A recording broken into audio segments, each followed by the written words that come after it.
Montrer de quelle manière des tendances artistiques se sont développées et ce bien avant l'écriture, voici l'objectif de l'exposition L'art préhistorique et proto-historique. À travers le monde, une réelle diversité s'est dégagée lorsque les recherches menées sur l'art paléolithique ont débuté. La grotte Chauvet, qui est la grotte la plus ancienne découverte aujourd'hui, on est à moins 36 000 ans, et à moins 36 000 ans, Homo sapiens, c'est-à-dire nous, faisait des dessins très élaborés, construisait des panneaux, avait une véritable charte graphique. Ça, c'est très important et ça a été vraiment, on va dire, une bombe scientifique quand cette grotte a été découverte en 1994.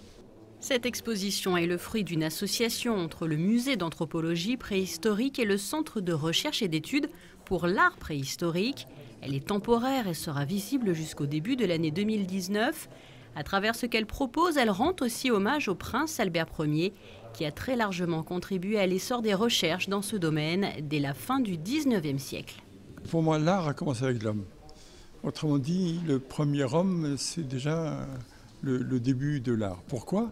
Parce que le premier homme anticipe, contrairement au singe, il anticipe les choses. Alors ça veut dire quoi ? Qu'il ramasse un caillou, mais il ne s'en sert pas. Il ramasse un autre caillou, il va taper avec le premier sur le second, et à partir d'une forme, d'une deuxième forme, il sort une troisième forme. Et la troisième forme, c'est une création. C'est-à-dire que dès le premier caillou, plus de 3 millions d'années, c'est déjà une création, c'est déjà une sculpture. Ça. Et on suit tout le long de l'histoire de l'homme, tout le long des 3 millions d'années de son histoire, on suit cette évolution vers ces merveilles des mythes d'origine peints sur les grottes. Et après la présentation de cette exposition, les études, recherches et programmes en cours et à venir ont été dévoilés aux souverains. Ils seront menés à l'étranger, comme en Sibérie, mais aussi en principauté.